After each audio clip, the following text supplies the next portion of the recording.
Ambassador and I and Senator Carson and many here understand some things about the fog of war. I have been texting the staff of the GOP to tell Jennifer Horne that she's going to be next. Apparently that message has not gotten to her. So I'd like to welcome up Jennifer Horne, another great Republican activist, hugely helpful with the party, hugely helpful putting on this event.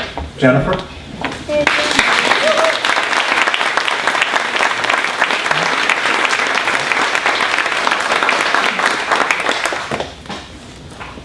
It is an obstacle course getting up here. I have to tell you that of all the things that I have ever done having to do with Republican politics, this is by far the most delightful for me. It is such a pleasure to be here.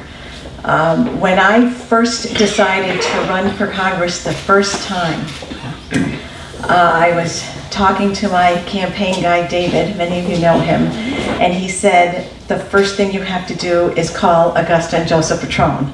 You have to go meet them, you have to impress them, you have to convince them you're the right person for the job, and you have to get their endorsement. You know, a very little bit of pressure for somebody who's never run for office before and going out. And I remember that first meeting very, very well. We met, and David told me all about you, and I had to go online and research you and know all my details about your service to both politics and our country. And I have to tell you, I went into the meeting with a significant amount of anxiety. And we met at Audrey's Cafe, and thank you to Juliana Bergeron for reminding me of the name of the place. Audrey's Cafe on 101 in Marlborough, a very nice, very sweet, tiny little diner between Dublin and Keene.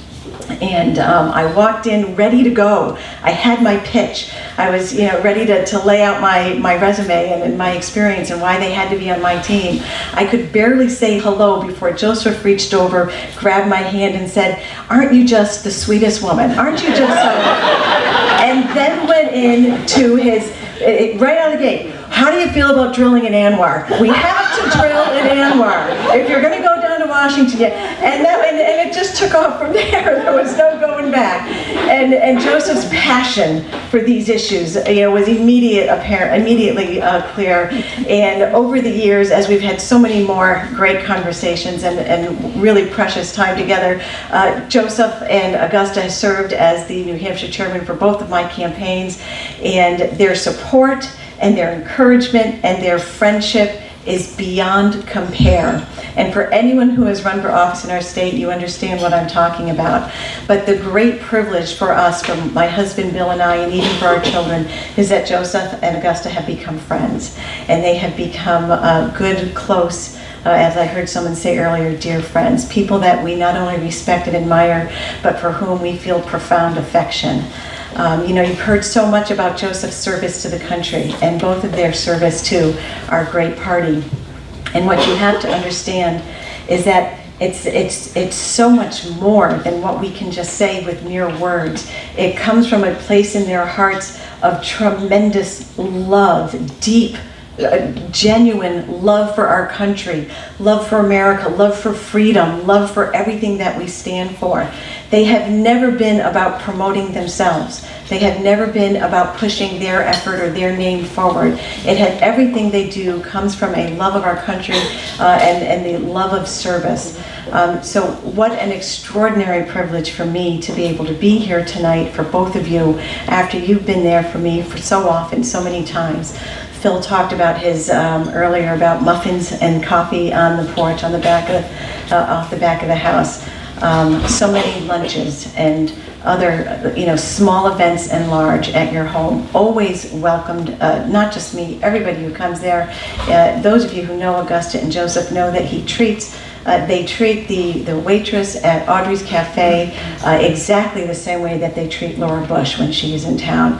And we are so grateful, not just for your financial support of the party's efforts, but for the grace that you bring, Augusta and Joseph, to everything that you do. You have taught us that even in politics, we can be gracious and graceful. And I hope going forward that the day will come that somebody will look back and say that I have set for them the example that you have so generously set for me. Thank you both so much.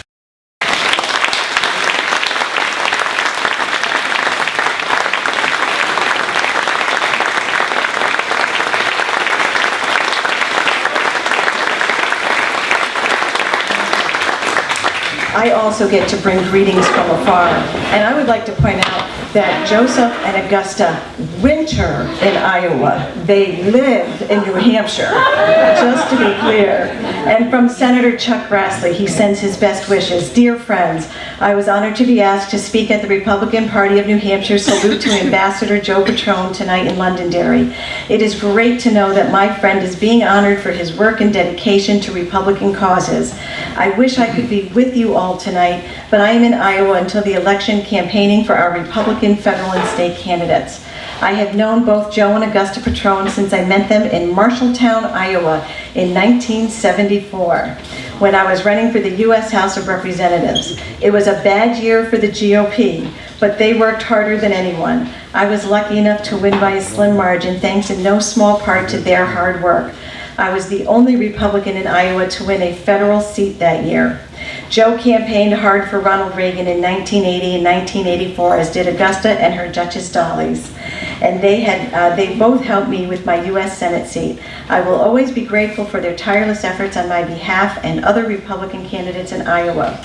Joe was appointed ambassador to the United Nations in Geneva by President Reagan. He was an outstanding representative for the United States. I am fortunate to call Joe and Augusta friends. Joe and Augusta are the only people I know who come to Iowa to winter. Barbara and I enjoyed visits to Geneva and to New Hampshire, where I slept in the same bed William Howard Taft did. We will always remember good times in Marshalltown and the mile-high lemon chiffon pie served at Stone's, where Joe and Augusta entertained us at Christmas time. Wherever Joe and Augusta go, be it Iowa or New Hampshire, they will always be the Republican workhorses. I know they are doing everything they can for a successful election this year too. Barbara joins me in wishing Joe all the best and thanking him for his friendship and support. God bless. Sincerely, Chuck Grassley.